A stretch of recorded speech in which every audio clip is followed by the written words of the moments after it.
I got hired on at Capital One as a principal product designer because I designed a banking app, and it was a fake bank. It was called UBank. I remember being in an interview and they were asking me about it. And what they didn't realize, that where I drew the experience from was from their app. The way that we do college is really just setting the information in front of you, asking you, consume this. And then now I'm going to test you to see how well you retained it, and now just regurgitate it and put it on paper. I'm not asking you to be creative. I'm not asking you to think outside the box. And then I'm going to tell you that, hey, you got an A for regurgitating what was already put in the books. True. So if that being the case, then you understand, okay, I can't build up this degree like it's the end all be all. No, it's just a signal. But ways that I can go around that signal, if let's say I don't have the finances or I don't want to go into that much debt in order to break into this space. But instead, what I can do is become the builder of the thing, and then you start shooting your shot. And you say, hey, Apple, I built this. I built a new app store. So now it's like, whoa, the thing that matters the most, aside from a signal for a company, is that you can do the work.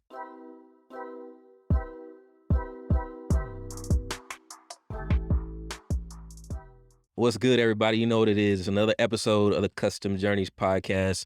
I'm Andrew Baines. Today, I'm super excited. We have a very special guest, Jeremy Gaston.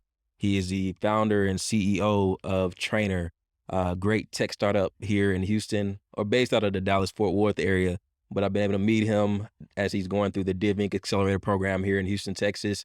Going to learn all about his journey through tech, through product design, entrepreneurship, all that good stuff. So really excited about today's talk. So Jeremy, first of all, thanks so much, bro, for coming on the show. How you doing? Man, thank you for having me. I'm doing well. Yeah, man. I'm excited, man. Yeah, I've been waiting for a while. It's a couple of you guys I've been kind of peeping from a distance in terms of you and Destin and a couple others that I really believe in y'all's vision and y'all's company that y'all have. So I'm excited to learn about what you guys are doing. Real quick before we get into it, I always forget this part. If you haven't yet, please hit the subscribe button. Make sure you go ahead and hit that on YouTube. I appreciate it, bro. Also, you can follow us on all social media platforms at Custom Journeys. That's at CUSTEM Journeys, JOURNEYS. And with that, we're going to go ahead and get into it. So, Jeremy, bro, so like I mentioned, co-founder or founder and CEO of TRAINR. Tell us about TRAINR for the people that don't know it. Let's hear like what your company is and what you do. Yeah, it's a B2B payments platform for sports trainers. So generally these sports trainers are, they're in the sports space of, any of the top 25 NCAA sports, basketball, football, lacrosse, rowing, you name it. And they're working with youth athletes from 8 to 18. A lot of them cross over, have D1 athletes on down, and then pro athletes that they're working with as well. And we give them a unified platform that allows them to manage their entire business. So booking, billing, scheduling, accounting, messaging, custom workouts, all of it in one place, which is like a godsend for parents of athletes who are having to manage all of, like, at least half of the apps that the trainer is currently having to manage just to run their business. So it's a huge pain point.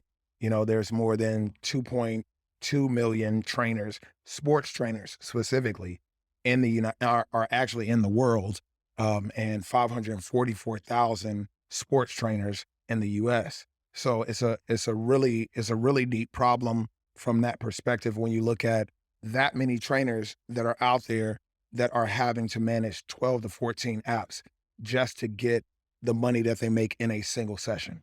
Man, no, that's tough. That sounds like a big headache from a business owner standpoint. Yeah. I don't know if I told you, but like I dipped my toes in the personal training waters, like briefly, like right before the pandemic, like literally Okay. like maybe February Okay. 2020. I did like the NASM personal training Nice. certification. I had hooked up with a personal trainer here in Houston, and he had way too many clients, so he was like gonna give me a couple of them. Yeah. And he used a different app. And I mean, it was cool for like scheduling, but in terms of payment. Mm-hmm. We had to go through something different. Right. Yeah, I think they had like you could put your workouts in the app, but it was more so like a built-in like library that they already had Right. selected. It didn't use your face. Yeah, yeah, Yeah. exactly. So I think that's dope, man, that you guys are really like solving that problem because like, man, I can only imagine like trying to juggle all the different apps that are out there. It makes it a lot easier going Yeah. with just one. Dope. As a CEO, like what's a typical day like for you? So for the people that are interested in entrepreneurship, what's a day in the life like for a CEO? Yeah, well, I think, first of all, let me address that, in respect in regards to CEOs who are out there who are doing this. You're going to have a different type of CEO for every stage, excuse me. Uh, if you're talking about a CEO of a pre-seed startup, or let's not even talk about seed rounds and everything or investment rounds. Let's look at it as pre-product or pre-idea. Gotcha. So pre-idea, you are you do need to embody the CEO role immediately and understand that you are the visionary. Like there's nobody for you to hire and fire, but there are people for you to recruit. So if you have an idea and your capabilities don't allow you to be able to make that idea a reality, now you need to recruit using your passion for the vision that you have. You need to go out and recruit others who can see the vision and then they can run with you. And that the nights that you are up working on perfecting the strategy and the product idea and all that stuff, they are equally as devoted and committed as you are. So that means that you have to be stellar. You have to be on your game. And a lot of people don't know that they have that in them. Like when something is painful enough for you, and when you recognize a pain for somebody else that you have enough compassion to solve, you have you have the ability to suffer for that cause to the point to where you can preach it, right? You can go out and you can be in random conversations and people are trying to figure out like, hey, what is it that you do? And you're now driven to solve this problem. So it keeps coming up in your conversations, right? So that's your pre idea, pre product CEO. A CEO who, like myself, who has technical capabilities, has product design capabilities. I really am, and I say this as humbly as I can. I'm a Pegasus.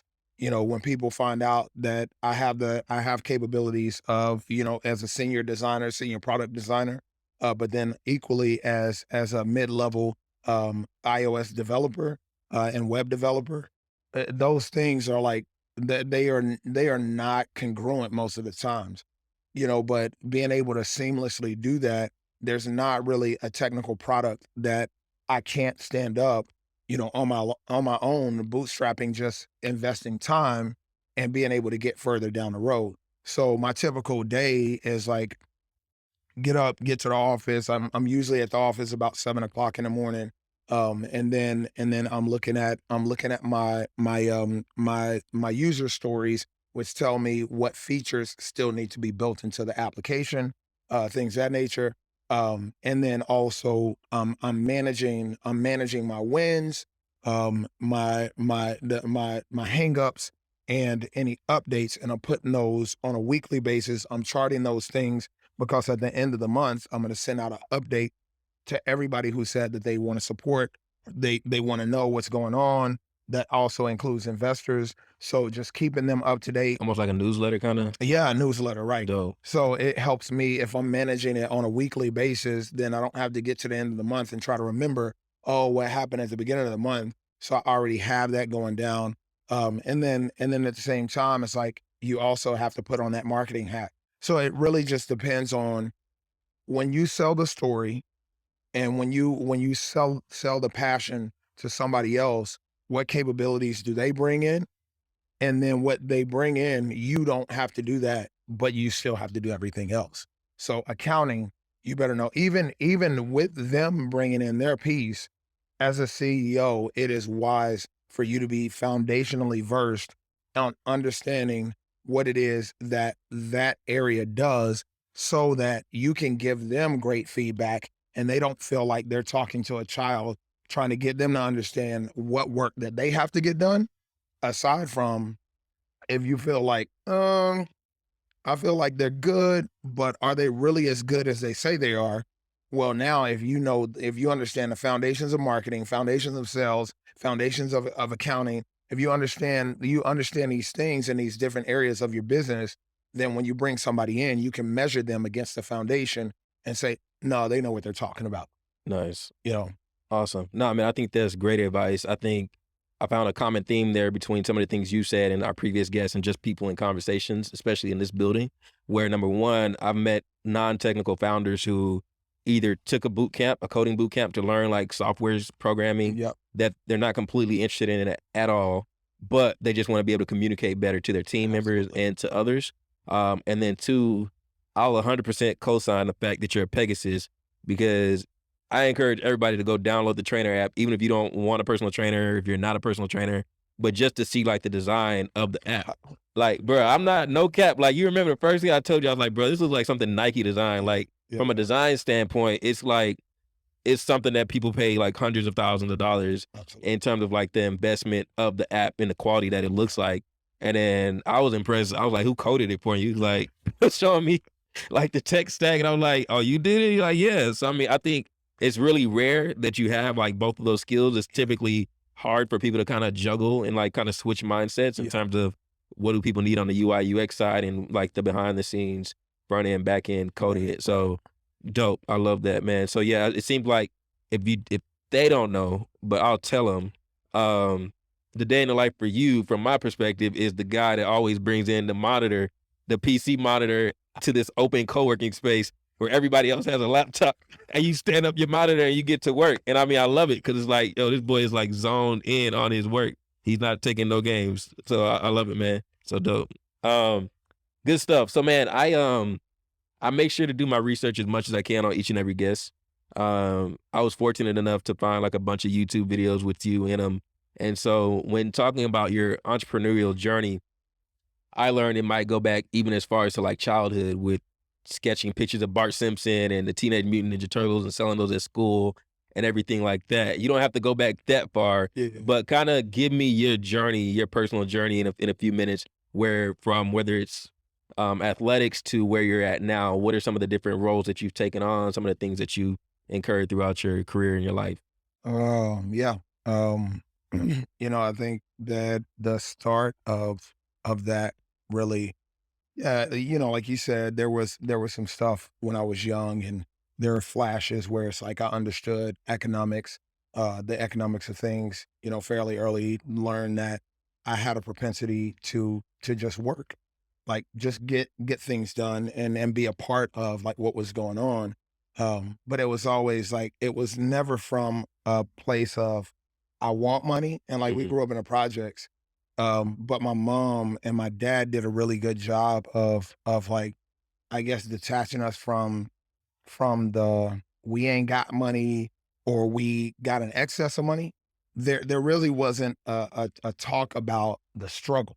Yeah. It was just this is where we are, and so with being in that place, then I was free to see the world from a compassionate place. Like you talk about, being compassionate, approaching with compassion and whatnot, or empathy, made me a problem solver, a natural problem solver. I was always a natural problem solver. And so that was the genesis of becoming an entrepreneur. And I don't know how many people talk about that or really recognize that is like that is that is the that I mean that's foundational key in my opinion to anything that you end up doing, because no matter where you jump in the journey, whether you're 20, whether you're 45, the fact of the matter is that if you want to do something valuable, if you want to do something that scales and that reaches people, all you have to do is just solve a problem and solve it well. And when you can solve that problem well and you can get a team to also get behind you in how it is that you're solving that problem, then you're in business, because people pay people money to solve their problems. Whether it was a million people paying you $1 to solve their problem, or they're paying you $100,000 to solve that problem. That's irrespective of what it is that you were doing. So, my journey jumps around in a lot of places, but I remember when I was in 11th grade and I got my senior book at the end of the year. And so was filling it out for my senior year. And it asked, what do you want to be doing in the next 5 years? And I said, I want to own a design agency. And to be honest with you, I don't know where that came from other than I didn't know what profession that I could go into with having a passion for art. And so I didn't know anything about digital design. That didn't come until months later when I was poached by the Art Institute of Dallas to come there and go to school there. That's what brought me to Texas. And so after going to school there, I realized like, okay, this is only priming me for one lane of problem solving with design. And one of my instructors said something that really struck a chord. I don't know if the rest of the class heard it, but I did. And he said he was talking about the graphic design space. And he said, this space is a out with the old and with the new space. So if you don't stay up on software, then you'll get left behind. So you have to stay learning in this space. And what I heard was it's out with the old and with the new. So you have to be versatile. You have to make sure that you are adding value, that you are valuable to somebody, to a company when you come in. Because if you come in as a graphic designer and they say, "Oh, we don't need a graphic designer anymore," and that's the only value you were bringing in, then you're stuck. So once I finished there, I attempted to go to community college, in Dallas area, and go and see if I can get an associate's in web design or web development or whatever. And the program was just a little bit slower than how I operate. I'm a very quick learner when I get a chance to apply hands-on method. Hmm. And so I left there and started to learn on my own. And then that's when my best friend came to me and was like, "Hey, um, we still have some eligibility since we didn't play. We went to a design school, whatever. We should go and see if we can walk on to a team Playing with playing basketball." basketball. Okay. So I was like, "All right, bet." He wanted to go to the NBA, and so he was like, "This is our first step. We got to be playing for a team." Yeah. So we go and we walk on to Dallas Christian College, and I make it on by the skin of my teeth. For some of you guys that are out there that are looking, and who know that know that I play basketball. Um, I get the reference of Draymond Green all the time. I Right. got you. And so I respect his game. I respect him, how he goes about things. And when I walked onto the team, I was actually, that was the only way that I made it onto the team was because the same fire that he plays with, the same effort that he plays with. I didn't have a shot. I couldn't handle the ball. And I remember my coach saying, "Hey, Jeremy, you got we got one more area. I'm gonna put you over here with the bigs. Hmm. If you can't cut it over here, then I got no space for you."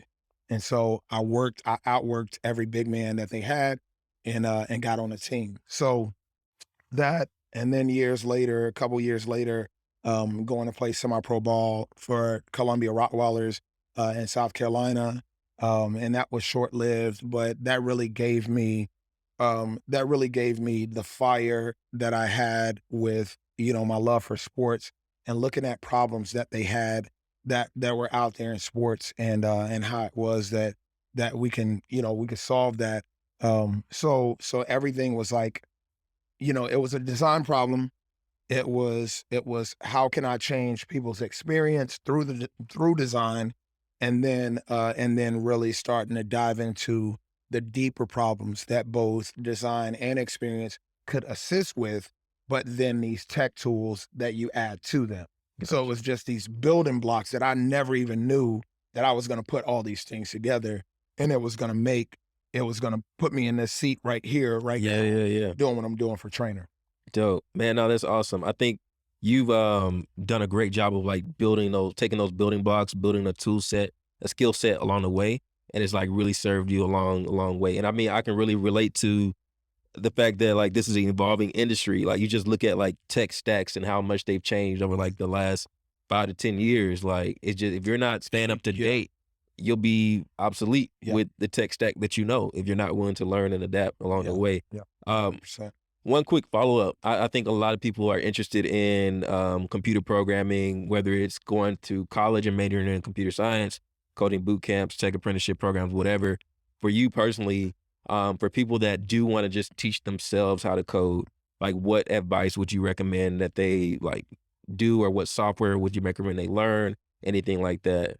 Um, Man, I think one of the things that helped me was, uh, I had an on-ramp in a very specific way to how it is that I consume things. So, when I started out, it was at the time, it was Macromedia Dreamweaver, Okay, yeah, yeah. now Adobe Dreamweaver, right? And so they had an interface, a very unique interface that was so important in the grand scheme of things. You had VS, or VB script, and a lot of different other interfaces, TypeScript, and that you could, or BB edit or something like that, that you could use, that you would just write in code. But with Dreamweaver, they had an interface, a hybrid interface, one that had a design side and one that had a code side. And so I was able to get in there and really, based on how it is that I build things design first. I use design thinking whenever I'm building something. And so I was able to use their WYSIWYG and to put buttons on the page and all this other stuff, headers, H1 tags, everything. And while doing that, it was writing the code every time that I plopped it on a page or plopped it on a screen. Mm. And so I was able to kind of reverse engineer and back into coding by design. So to the point to where, I saw after repetition and just working on and really just building on my own portfolio, my own projects.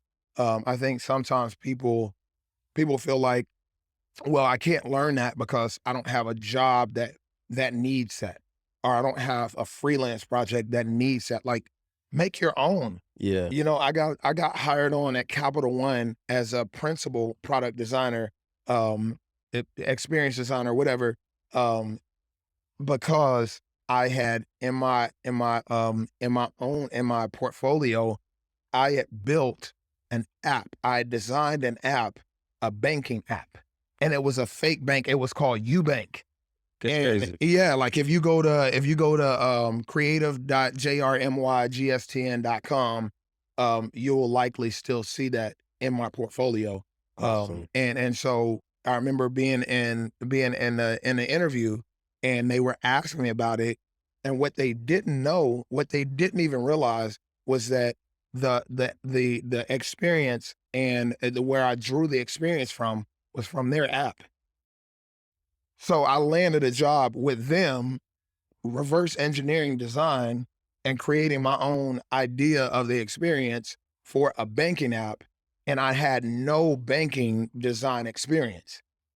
When that's how a lot of those enterprise level companies work, is that you have to already have gotten into the door in that industry, Yeah. because that industry is so involved with regulations and whatnot. But being able to make my way into that space, I created that. I created that opportunity, in the sense of, like, they chased me down on LinkedIn, and when they looked through my portfolio and saw that, that gave me the end to be able to have the conversation and them to respect and believe that I had what it took to be able to work for such a brand.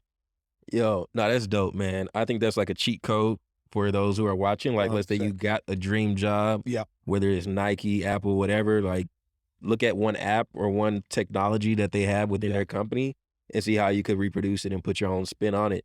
I think that's like beats anything else. I mean, 100%. you're showing them you can do exactly what they need Yeah. and make it even better.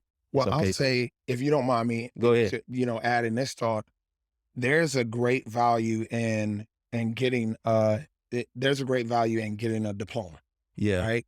Um, but like, you have to understand. what the value of it is in the workforce. Like what that value of the diploma may be in your household is something totally different than what it is in the workplace. All it is, majority of the time, depending on what your profession is, like Yeah, yeah, yeah. no shade. Yeah, like you got to understand, if you're a lawyer, like Lawyer, you need doctor, to, you yeah, gotta yeah. go. Those are that's different. But if you're talking about designer, engineer, things of that nature, those are usually signals. Your diploma is generally a signal. It tells me that you can do the work and you can stay with the work assignment, and that I can hand this to you and it will be done when I come back, and you'll stay on target and you'll complete it. That's Mhm. all 4 years of college tells them, is that you can be consistent, you can work, you can do the work. I don't need you to do a lot of brainiac work, because the way that we do college is really just setting the information in front of you, asking you consume this, and then now I'm going to test you to see how well you retained it, and now just regurgitate it and put it on paper. I'm not asking you to be creative. I'm not asking you to think outside the box. I'm asking you to take the answers that are in the book, the information that's in the book, retain it, and then spit it out on the test. And then I'm going to tell you that, hey, you got an A for Okay, regurgitating what was already put in the books. true. So if that being the case, then you understand, okay, I can't build up this degree like it's the end all be all. No, it's just a signal. But ways that I can go around that signal is that if let's say I don't have the finances, or I don't want to go into that much debt in order to break into this space. But instead, what I can do, since education has been democratized with the Udemy's, the Coursera's, all those kinds of places, as well as YouTube Yep. and Google, right? You can Google and you can find practitioners that are out there that are giving a game away, right? And so you consume that and you get that information, and now you become the builder of the thing. And you, for those who are technical, they just build out a GitHub that has all their projects in there. And then you start shooting your shot and you say, hey, Apple, I built this. I built a new app store, and I reimagined the app store. Yeah. So now it's like, whoa, the thing that matters the most, aside from a signal for a company, is that you can do the work. That's why interns are so huge. Like that's the value in college, is that they can help you get internships, right? But like if you don't get those internships and you graduate and all you got is a diploma, they're gonna choose between you and somebody with a diploma and an internship where they've done the work before. Who's gonna get chosen? The intern. The intern, right? So you want to create as much as you can, create the opportunities for you by looking at the places that you want to go and replicating what they've done, so that you can prove to them, I can do the work. I don't know how you guys do it in your system, but on my own, I can do the work. And then they say, oh, wow, if all we have to do is just teach them our system of how we do it, shoot, heck yeah, come on up in here. Yep. Man, I can't add nothing to that. That's perfectly said, bro. Like perfectly said. I agree 100% with all of that. Dope, man. No, I appreciate you breaking that down, because I think some of our audience have different backgrounds, and a lot of people just want to know, like, where do I get started? And I love that. Like, if you kind of have that high level goal of like, you know what you're shooting at, what you're aiming at, and then kind of reverse engineer it and see, hey, what can I develop to show to a company or a corporation that, hey, I can accomplish this. Yeah. I think it's perfect. Now I'll leave it at that, because I don't want to. I can't do nothing better than what you just did, my brother, and I appreciate that. It's great, great info.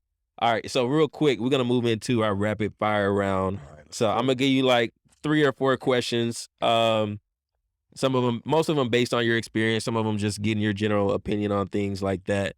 But for each question, I'm gonna give you 60 seconds to answer it. And so it might be this or that, or factor cap, or just your single answer, but then give a brief explanation to why you picked that answer that you chose. Okay. All right. So nothing crazy, man. You ain't got to worry or stress out, but just want to get your quick thoughts on some things. So number one, give me the best programming language that somebody should start learning today. Mm, that's a good one. I would say Flutter. Flutter is built by Google, so it has a lot of documentation. It's also multi-platform, right? So That means that with one string of code and one code base, you can deploy to iOS, to Android, and to mobile web. Nice. So now you're talking about going cross-platform as well. They're going to be releasing for the same thing for being able to deploy to our Apple Watch as well as to I mean you're talking about that's tablet as well.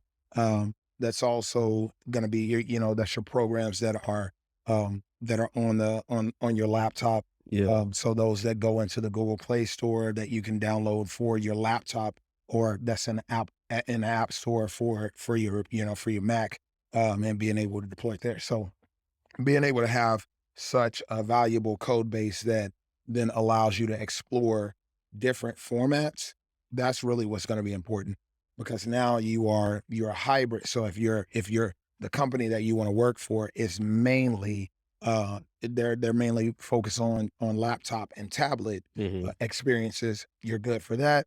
If another company you want to go to are mainly focused on mobile Yeah. and the Apple Watch or the watches, smartwatches, then you're good for that.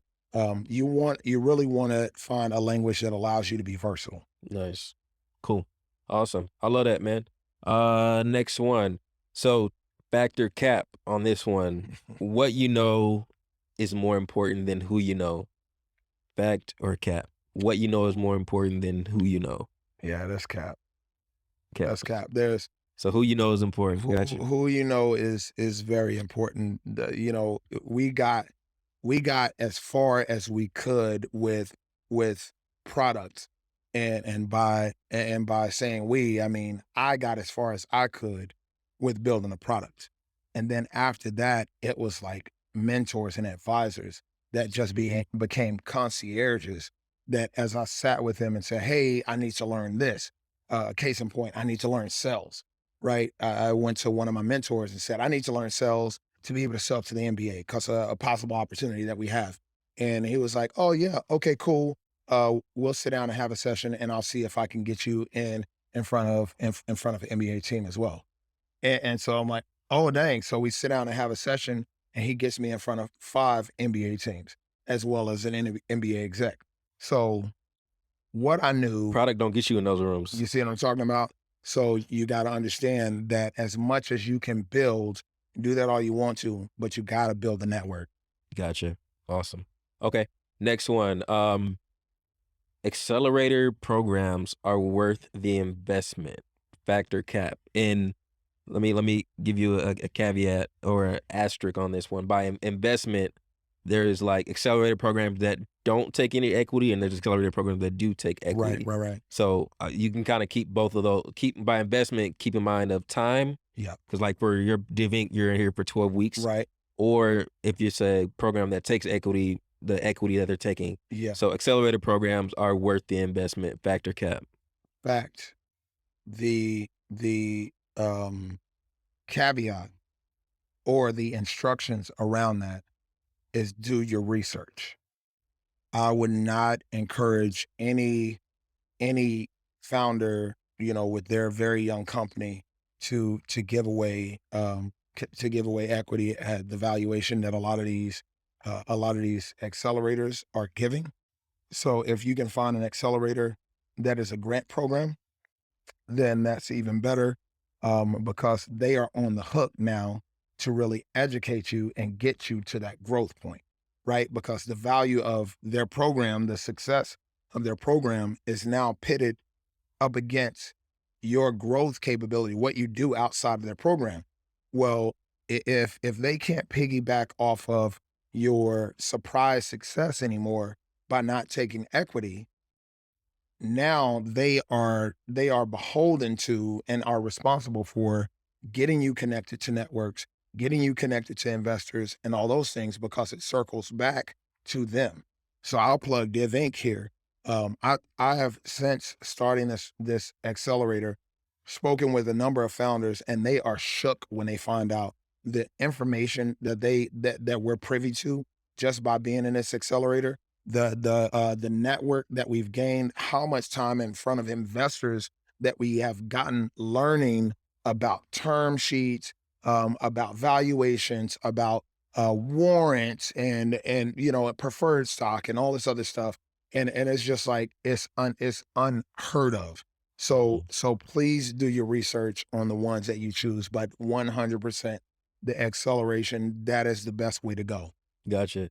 Nah, man, I can tell you guys are learning a lot because y'all be teaching me a lot when I be talking to y'all about cap tables, term sheets, and everything else. Yeah. So I think it's dope. Last question for you.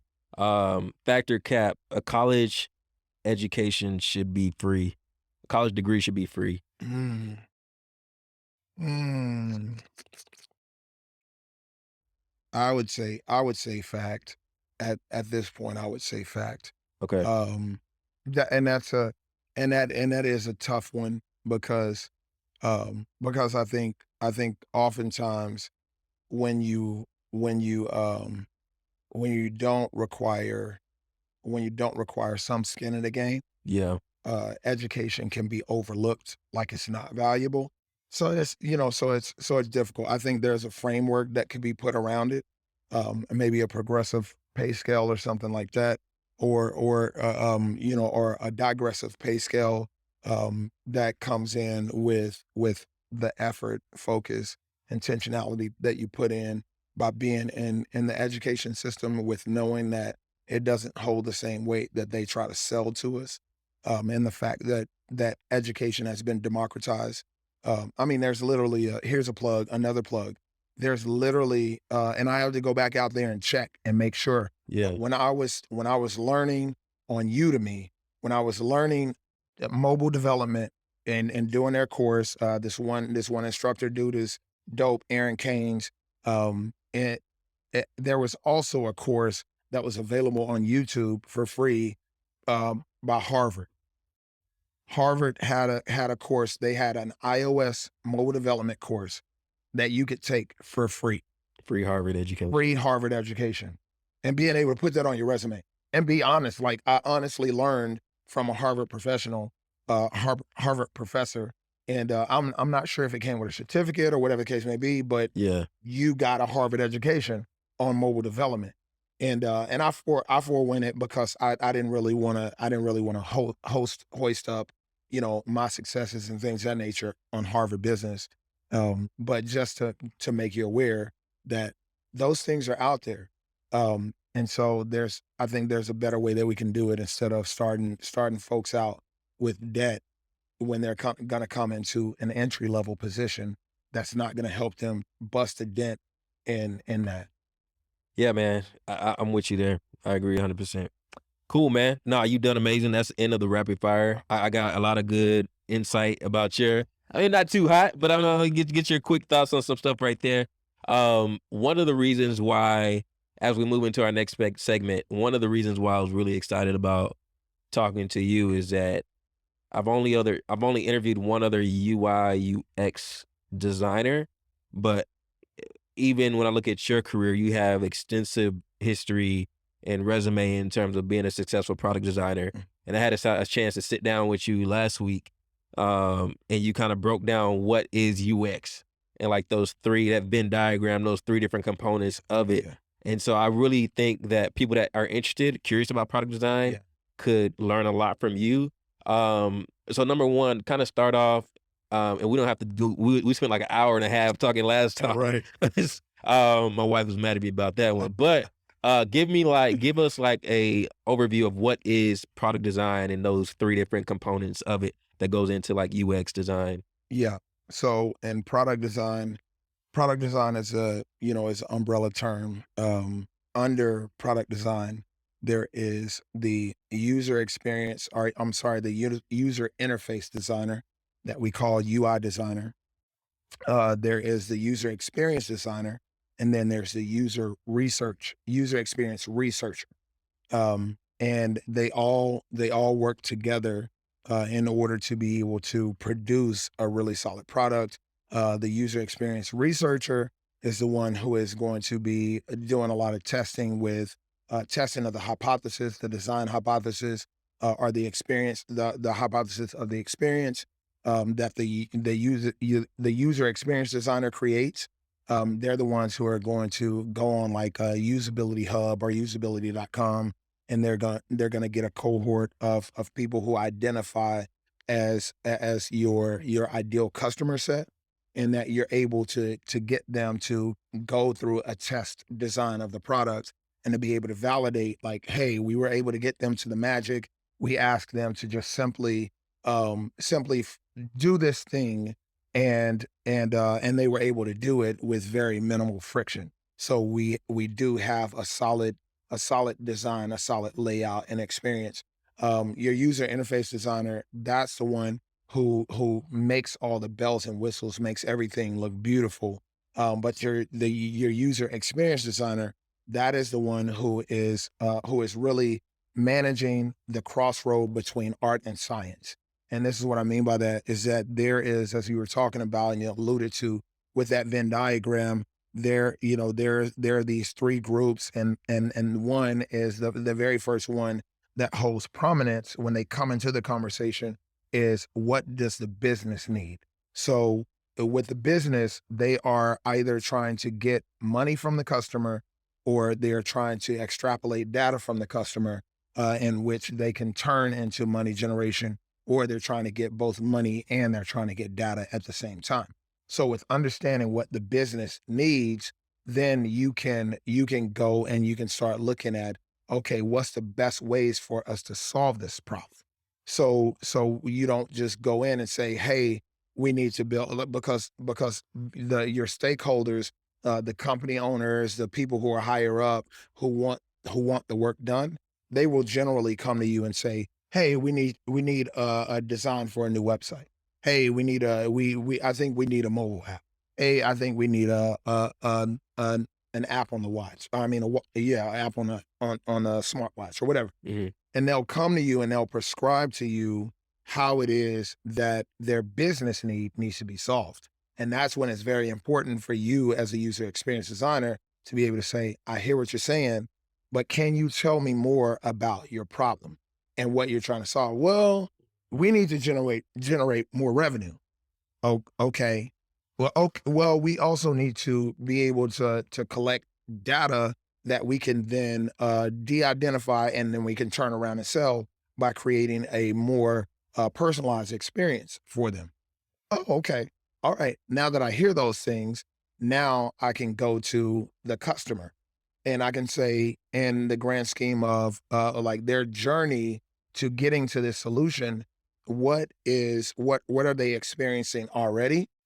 And how are they solving their problem already that the company is trying to get them to jump over to them to allow them to solve their problem and part with their money and part with their data, right? So now I'm going to that second circle, which is the customer needs, understanding the customer needs, and also how do I get them to what we call the magic as quickly as possible, which is for them, the magic is them coming to your company and realizing, aha, they actually have the solution, a faster, better solution, more quality solution to my problem.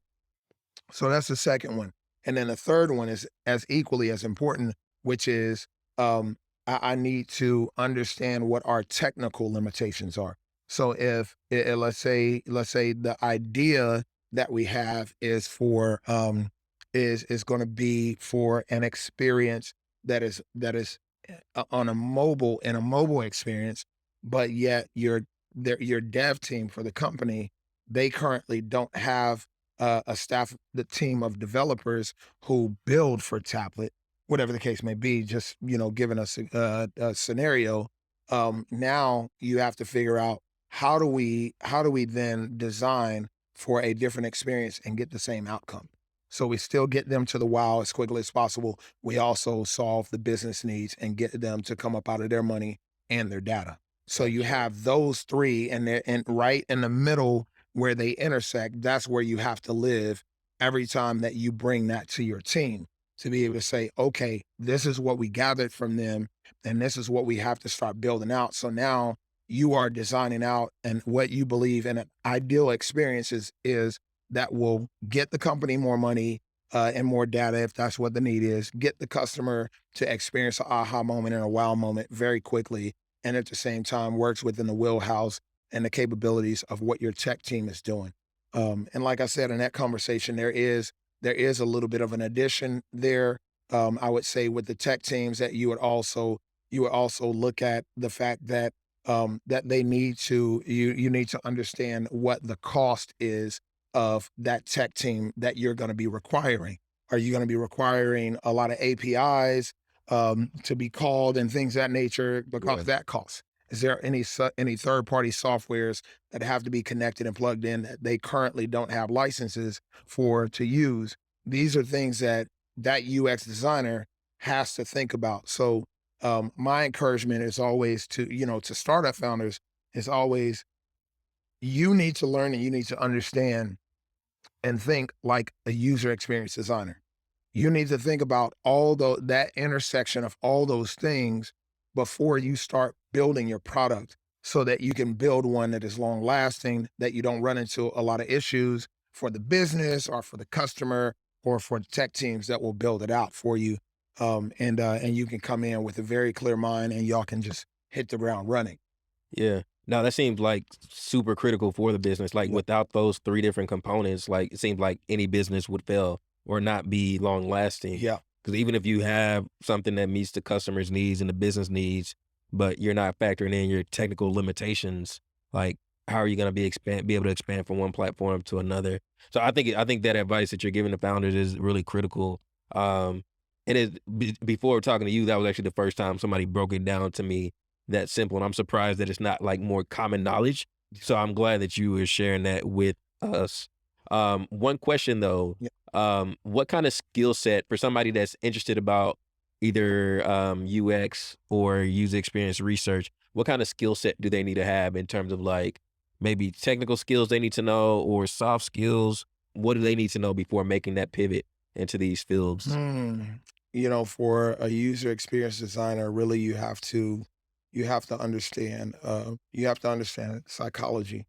Okay. So there's a couple of things when you understand the psychology of a consumer, you understand what their habits are. Like what I mean by the psychology of a consumer. If I'm gonna get down into when I'm looking at design assets and the way I design an experience, um, I have to look at, okay, is this platform gonna be for women only? Is it gonna be for men only? Is it gonna be for a mixed group? Yeah. And then my design has to follow suit. And one of the things that has always like blew people's hair back, and I'm just like it's not rocket science, but it is. But you do have to do your research on what's called neuromarketing. So in neuromarketing, it's this understanding that that when we purchase, we purchase from either the amygdala, like our response to purchase either comes from our amygdala, the fight or flight area, or Okay. or it comes from the higher region where we start going into logic and reason. Gotcha. So if I, as a marketer, So impulse or logic? impulse or logic, right? Yeah. So I, as a marketer, or even generally as a marketer, their job is to get you to be an impulse buyer for majority of things. Wow. There's not a whole bunch of products out there that they want you to buy off of logic, because there's it's mainly when they are competing in the space. I don't need you to choose off logic, but that's how a lot of the competitors fell. So if you remember, um, uh, Microsoft competing against Apple, and Microsoft would go and they had this guy, I think it was the guy who was on Jeepers Creepers or whatever. It's weird that I remember that, but that's where I remember him from. But he's in this white room, and he's talking to this guy who's supposed to represent a Mac, and he's supposed to represent PC. Oh, You I remember remember that? that. Yeah, I remember that Yeah, commercial. and they were going and they were talking specs. They were talking logic. Yeah, I Right? remember that. And so they assumed that their customer is so intellectual that that's how they wanna make the decision. But what Apple understood is that more poignant, powerful, and what has greater drawing power is emotion and impulse. Because Mm, in order for you to get to logic, you got to pass through impulse, right? Because if I'm at the zoo and I hear a lion roar, but I'm at the zoo, what do I feel first? Do I feel, oh, he's behind a cage? Or do I feel, oh, shoot, I felt, oh, shoot first. And then I remember he's behind a cage. So I had to gotcha. pass through impulse that almost made me run Gotcha. in order for me to get to the place where I said, wait a minute, I don't see him around here. Okay, now I could take a moment to really think through this. And oh, right, he's behind a cage. Gotcha. So it's about getting, if I can get the speed of purchase, Mhm. and it gets you to never get to the place where you start using the higher regions of your brain to work through logic, then I win. So that's where you're looking at when you're talking about a UX designer. They really need to understand psychology of a customer. And there's not a whole bunch of, hey, you need to have this skill set and that skill set. You really just you need to understand how to be diplomatic, because you're going to be talking to C-suite or director level people, stakeholders who are Yeah. going to be telling you this is what we need, and you need to be able to take your emotions out of it and always think about the customer. And if you just always think about the customer and you can be diplomatic sitting in front of them and saying, absolutely, I hear exactly what you're saying. Can you help me understand why this problem is so important? And get them to take a step back and take another step back, then you can get them to tell you about how they view the customer. And you can center the whole conversation back around the customer, because it's literally the only reason why any company is in business was because of the customer. Okay. I like that. Cool. So, psychology is really important. It's not really like a skill set per se. Is if somebody wants to go get started learning, what would you recommend? Like YouTube, Udemy, or what? Just kind of any books that you'd recommend? Anything in general? Y yes and no. Okay. Like, yeah, be intentional about how it is that you consume information. Yeah. Don't just go and do what everybody's prescribing. Understand how it is that you consume information. If you consume information well from books, and because you can really, it can really sink in because you can work through it mentally. Hmm. Like, oh yeah, that makes sense. I understand. If you are a visual person, go to YouTube, go to Coursera, go to Udemy, find great instructors who really dive into the whole thing, the foundations of user experience design. Yeah. And then also understand, like, identify, are you a design person? Are you a psychology person? Or are you a research addict? Gotcha. If you are a research addict, then you would be better off as a user experience researcher. Okay. If you love psychology, the science of, and all those things, then you're going to lean more towards user experience design, right? Still requires a little bit of design, where you can wireframe things out and whatnot, which is just bare bones, doesn't require you to put color to it and all that. But then if you really love design, then you're a user interface designer. So just understand and know where it is that your baseline strong capabilities and value sets that you're bringing into it, Hmm. so that you don't put yourself in a career and in a place that you really don't have a desire for. Gotcha. So one last product design question Sure. for you in terms of careers. We got to talk about the money, right? Yeah. Because Yeah. Yeah. that's important in every aspect, in every way of life. So what kind of salary can people expect? And I know it depends on location, but maybe in your experience with what you're comfortable sharing, what kind of salary can somebody expect as a product designer? You're talking about starting out, somewhere in the 85 range. Okay. In most major cities, you're talking about 85K. Um, and so, that's transformational for a lot of people, right? But then, like, once you get from a junior to a mid, now you're crossing six figures. You're at like 105, 110. But again, if you really go at it and say, how can I be valuable? Because I gotta understand when I go on Indeed that they're giving me the median rate, which is saying these are average UX designers, are average product designers. Who wakes up and says, "Yo, I'm gonna be average today." I'm not that dude. Facts. So Facts. so like building out my value set and capabilities, there was for a long time, and I really want to express to you guys like this moment. I'm gonna give you. I'm gonna tell you. This is confidence. This is not arrogance. Understand when you put in the work and you put in the time to be valuable, and you walk into a room, you should never be concerned because it's their loss if you are now a Swiss Army knife of usage and value, and they look at you and they want to price you at average. So my skin tone never comes into conflict with me getting the money that I'm due because I have stacked my value.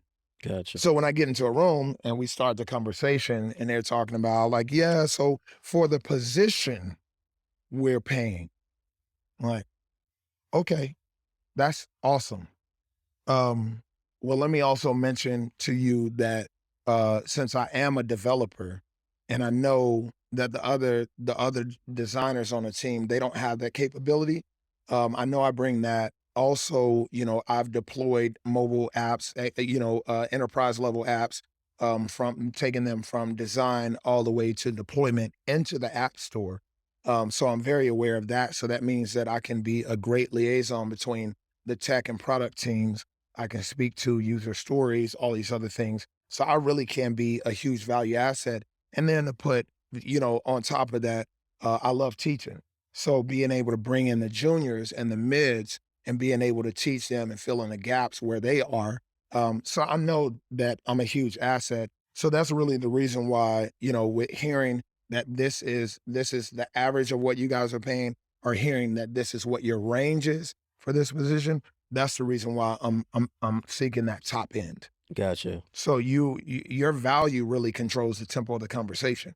If you're coming in and you're not bringing any value, please don't talk about like, man, I Yep. don't understand why I'm not like they're making this and I'm not making that, and and because of my skin tone, because I'm I'm a woman, because I have disabilities, all this other stuff, like that stuff is really real. I'm not gonna trivialize it, but I want you to know when you bring value to the table, value talks. You know what I'm saying? We talk about money talks, Yeah. value talks. Value will make them say, shoot, I know we put a budget on this, but this, like, we can't lose this guy. Hmm. We can't lose this girl because they are so much more valuable than what we could even see on a resume. So that's when you're talking numbers, don't just look at what the average is what they're paying. Look at look at that. Start with that as your baseline, Yeah. and then say, do I bring any uncommon value to the table that could get me 15K more? Gotcha. No, man, I think all that's you spot on. Like that's your value. That's a bargaining chip for you to negotiate your salary where you should be at that top tier or even beyond that Yeah. in some cases, especially the teaching component with a lot of companies not wanting to invest time in teaching Yep. and training younger junior level employees. I Yep. mean, that's another value add that you have at the table. So I think all that's like really valuable input. I got a couple more questions for you Sure. real quick before we head out. The next one I watched quite a few YouTube videos, man. I got caught up watching some YouTube videos on you where you were doing some public speaking and some I think some of them were like church related Yeah, videos and things of that nature, relationship videos. I was like, yo, this boy, he on it, man. Like he might need to start his own little dating show or something like that, man. I'm like, you got a lot of talent. But I'm teasing you there, but Mike, on a real note, like you're a great communicator, thank you. both in a one-on-one setting and in a public setting.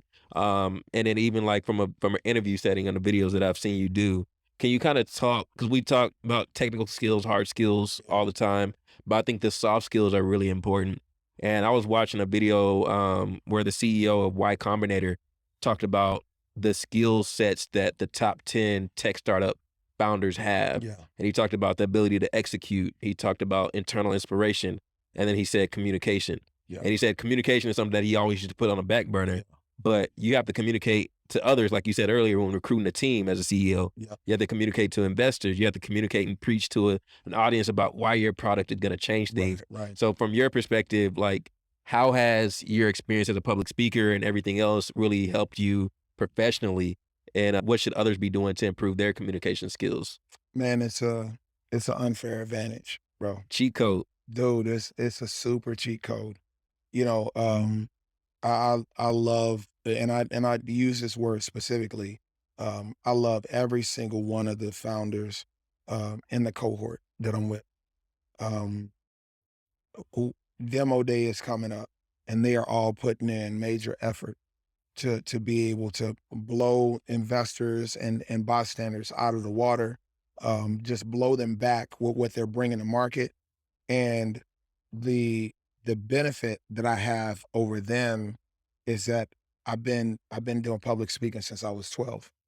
So, Mhm. you know, with 30 years, you know, in the game, I mean, this is year 29 for me of being on stages speaking. Wow. So the comfortability that I have in knowing exactly what it is that I want to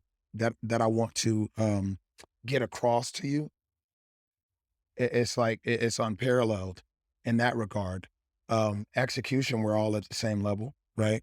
We're both at the beginning stages of that, but that's my cheat code against any of our competitors as well. Hmm. Is that if I can boil down the value of something that I'm bringing to the table, no matter what it is, if we're talking relationships, if I can boil down the complexity of it to something and say, oh wow, yeah, that's the gem, and can communicate on that, that changes everything, because that's why people sit down with you, Andrew, is that they want to hear the value that you bring. And if you're fumbling around on like blah, blah, blah, blah, because you're still not sure, Hmm. or because you feel like you have 17 different value props, you really got to boil it down to like, okay, wait a minute, I may have 17 different value props, but do they are they established on multiple pillars? And if they're established on multiple pillars, well, maybe 17 turns to 6 pillars, right? And of those 6 pillars, there is a commonality that I can find between those 6 pillars. So those 6 pillars really stand on one column. And so if I can just convey that one column, then it echoes why these 6 pillars and these 17 different value props, why they all make sense, and why you should be in my presence, right? And why I should be in your presence. So when I found out what my value, I ask people this all the time, and I didn't ask you this, but when I network, you know, I'm a very introspective guy, even though I'm, really gregarious and not afraid to be the one who starts a conversation in the room. I'm also very, very introspective in that, being a user experience designer, I analyze Hmm. when I say something, the response that I get back. And so I'm always working on that. Like, okay, that wasn't the response I expected, or that was exactly the response I expected. I need to keep using that kind of thing. And so I would think about how once I started getting into coding, I hated going networking all of a sudden, Mm. because I just wanted to get work done. Just I execution. just wanted to execute. Yeah. And so I had to keep myself from going into that abyss. And so I said, okay, well, how can I weed out the unnecessary when I go and network? And that was me figuring out the statement that I needed to make when I shook people's hand. And that statement is simply this: what value do you bring to the room when you walk in? Mhm. And and people were like, wait, what? What? Because they were thinking that I was gonna ask them, what do you do? That's crazy. That's what everybody does. Of course, Everybody. every single person does. Yep. Ask, what do you do? Hey, I'm so and so. What do you do? What Yep. brings you in? And that's so transitional, right? Because what you do today, you may not be doing in 6 months, Yeah. but the value that you bring, that doesn't normally change. So when Gotcha. they finally get around that, well, okay, so what's the value that you bring to whenever you walk into the room? I said, I'm a value instigator. I Mhm. know that every single human being has a value. They have an intrinsic value. They have a capability. They have something that they exude to the world that they don't even realize. And sometimes you just got to sit and like figure out what my value is when I come into that room, and that changes how you communicate to the world. When you can find your value and be stuck and concrete on your value, then you start expressing that every time. So my communication is all built on I am a value instigator. So any subject that I've availed myself, that I've gotten information and education on, Mhm. now I need to make sure that I multiply in other people who don't have this insight. I need to multiply that information into them. I need to bring value to them. If I'm in a room full of 4 year olds, 5 year olds, 6 year olds, I need to make sure I know my ABCs. So I need to give them that value. I'm going to have fun with them and play around with them, get them to drop their guard, and Yeah. then we're going to learn. And we're going to learn our one, two, threes, our ABCs, multiplication, addition, subtraction, all those things, right? Because I can now understand that my value set number one, it's not performative for anyone. Number two, it's not isolated to a specific environment. It is a broad and specific statement that I'm a value instigator. And I want to see people stoke the value in them. Gotcha. So that's really what has made um the communication part so easy. It's not a thing to have a mic in front of me Mhm. because I know I have value to give. Yeah. But if I doubt that I have value to give, then this is a really scary thing. Gotcha. The camera is a really scary thing. But all that melts away when I'm like, no, I'm on camera for a reason. Yeah. I'm in front of the mic for a reason. You belong here. Yeah, Exactly. man, and, I think you've probably been I don't think I've had a few guests on the podcast of who I can tell they were nervous, but you were probably the most relaxed, like, out eating a bag of, like, popcorn or whatever you were eating earlier. You just like, "Yeah, I'm chilling, hey, let me know when you're ready, Drew." Like, I'm like, "Alright, man, you good." So, yeah, I can tell you have that confidence and you know that you do have value to add. And one last big picture question for you.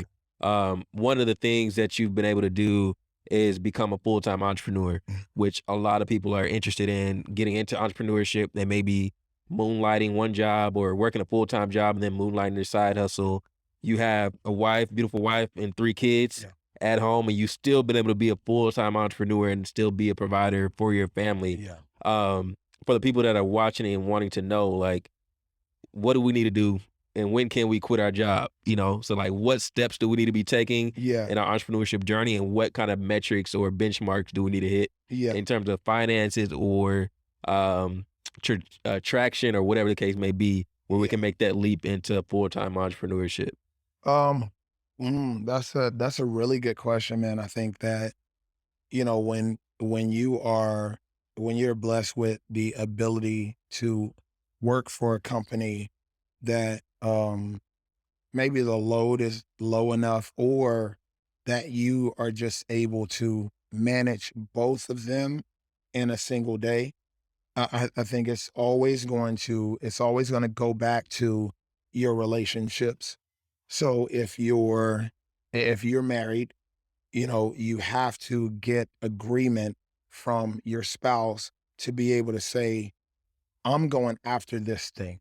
I think that the world needs this solution, and I would hope that you would back me because it's going to require some late nights. And getting that, coming to that agreement first, and let me just speak to this. Um, and men, us as men, we are horrible at requiring our wives to believe in our dreams when we have never believed in their dreams.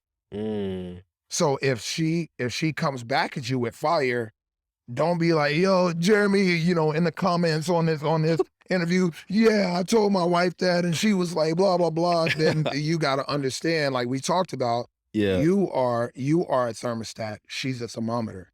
She is responding to the temperature that you have set.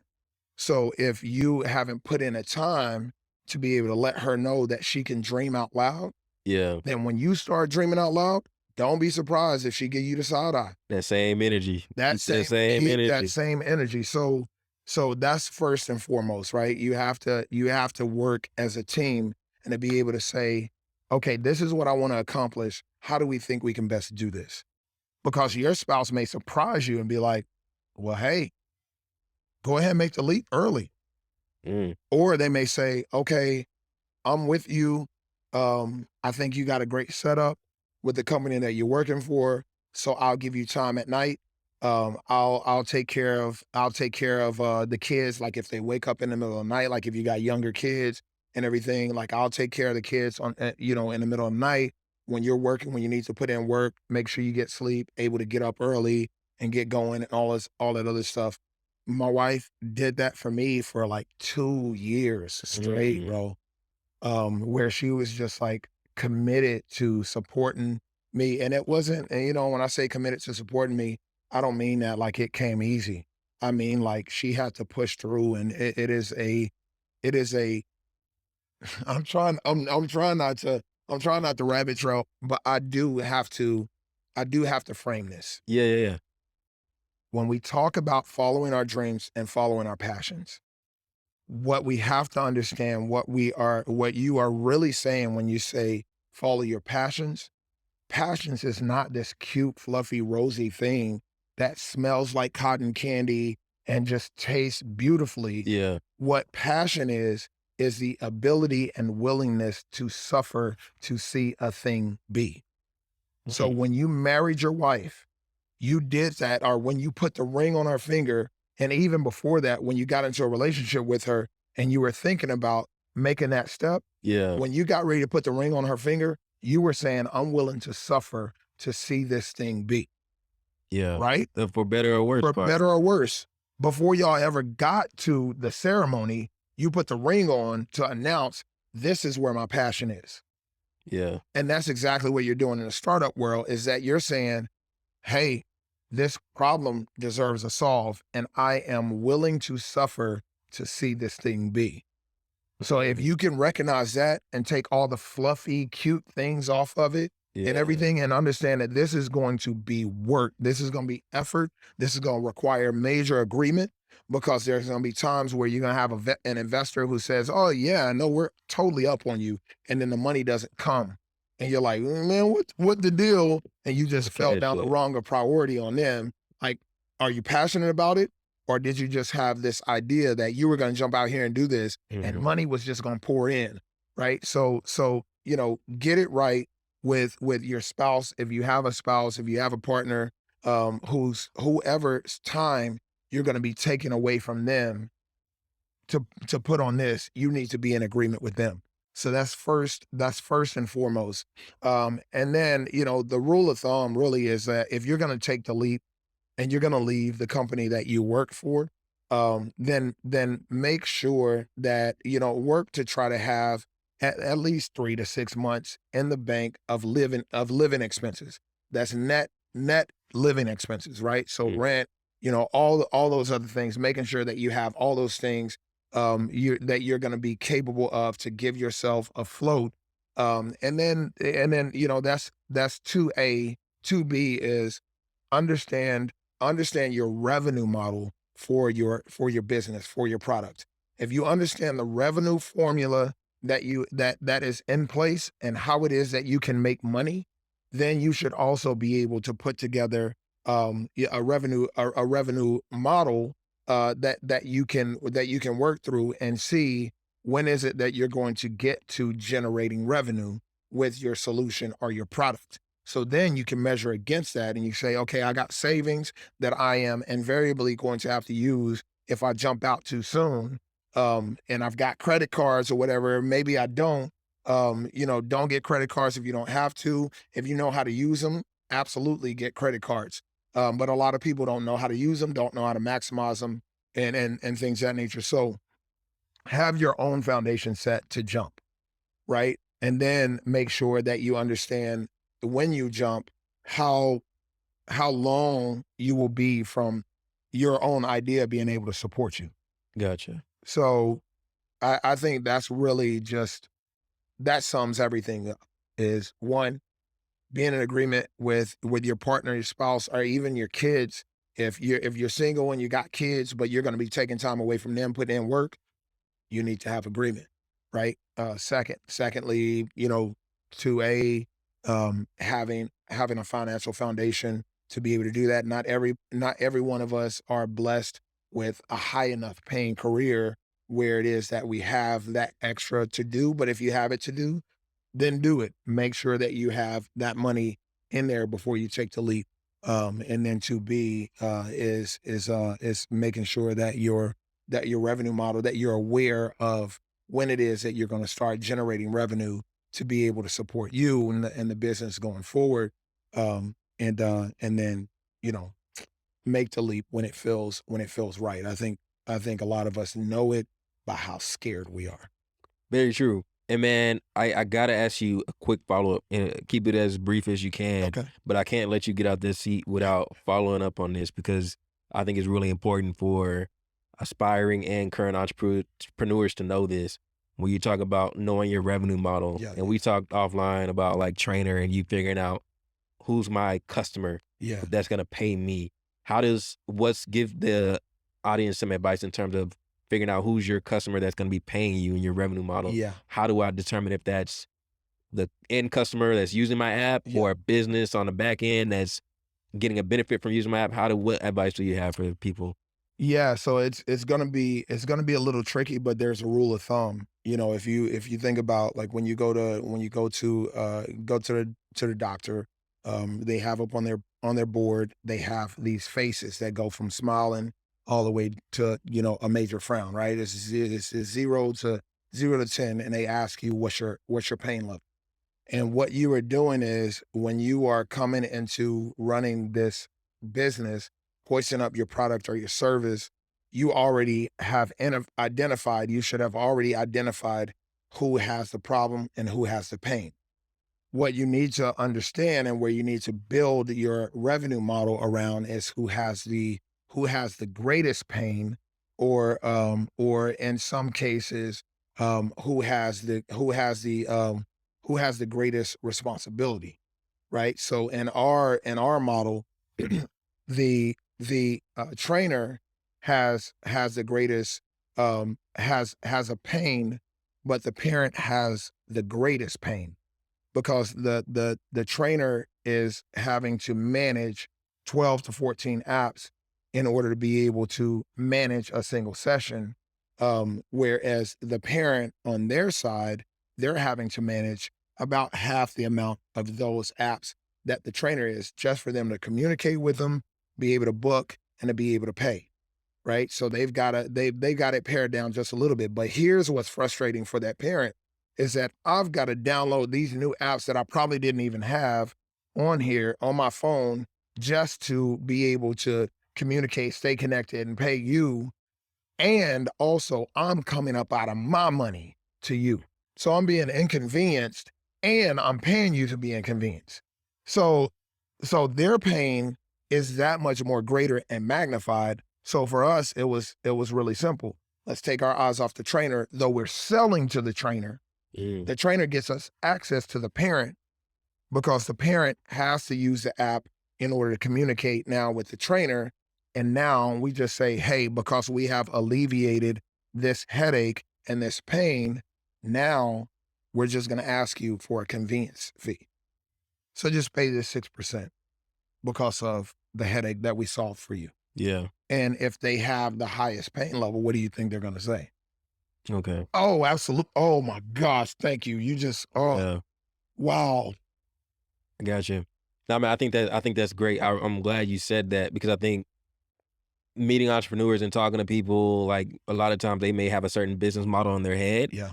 but what you kind of outlined and described there, that rule of thumb of like who has the greatest pain or the greatest inconvenience or the greatest responsibility, will really help you identify who your paying customer is. Right. Because if I'm a parent and I gotta use WhatsApp, GroupMe, or I don't know, Slack, and I gotta go use Cash App, Zillow. I mean, not Zillow, Zelle, and all these other training Yep, apps yep, for like different trainers, I'm gonna be having a big headache versus like, hey, I just got one spot where I yeah, do everything at.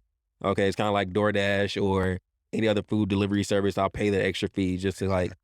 take away the headache and the inconvenience, and then forgetting that I didn't pay the guy, and he's like, "Yo, your kid can't make the next session," or whatever the case Right, may right, be. right. So I'm glad you mentioned that, bro, because I think that really simplifies down like the entire process of like who is your end customer that's gonna help you keep the lights on and give you that recurring revenue Yeah, yeah. month after month.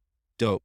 Man, I promise I could spend another hour with you, bro. So I'll be having a hard time finding a stopping point with these, but I'm gonna leave it like right here. And I think like I really enjoyed talking to you. I really Same. enjoyed getting to know your personal journey and everything like that.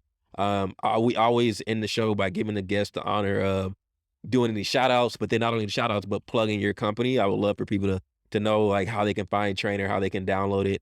And then also any shout outs you want to do on a personal or professional level, you're more than welcome. Yeah, absolutely. Shout out to DivInc, man. Big shout out to DivInc.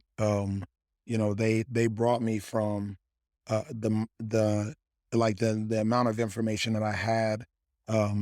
Really just kind of I felt like an executive assistant when I got in the week. The very first week. And by the time that I got to week 3, because of the network that they availed us of and the teachers and the mentors that were available, I was certain that I was a CEO at that point in time. So big shout out to them. For those of you all who are trainers, those of you who are athletes, who are, maybe you're seeing the end of your journey coming as a D1, D2, D3 athlete, even NAI, and you love the sport, but you know that on a professional level, you're not going to keep pushing to go and play international or go play pro, or maybe you do, but in the meantime, you want to be able to stay connected to the sport. You want to keep training, and you want to step into training. Our platform is perfect for you to be able to make that segue to go from athlete to professional, to be able to go from side hustler to a full-time trainer, give you all the tools that you need to know, that you need to have. So you can go to heytrainer.com. That's HEYTRAINR.com, and download the app. Get on the platform. Right now, we're only in the App Store. We'll be building our Android here, and we'll get going on that here in a few weeks. But you got to give us some time. But we'll get you guys who are on Android. But we really just want to be a value to the trainers, and then at the same time be able to grow athletes and give them the ability to get better opportunities at getting on the field, the court, the pitch, whatever their sport is, getting access to scholarships and being able to go and play on the pro international levels, and really fulfill their dreams. Dope. Awesome, man. Yeah, let me know any way I can support the app. I tell every guy and girl that comes on the show, like open door policy. If you ever have an announcement, a promo, whatever, let me know how I can support. Like I really believe in you guys that come on here. I appreciate you for blessing us with your value and all the advice that you got, man. And we're gonna be rooting for you and supporting you in any way we can. So highly encourage you guys to check out Trainer. It's a dope app. Just check it out if nothing else. Like download it, check it out. Tell him what you think about it and how they can improve it. But I'm all for it, man. So I love everything that you're doing. But yeah, bro, it's been fun, man. It's We're gonna chat some more like after this ends. But yeah, it's been absolutely. fun, bro. But yeah, man, for you guys who've been watching, I really appreciate it. We'll be back next week. If you haven't yet, make sure you hit the subscribe button and stay tuned for more great content. So peace. See you next week.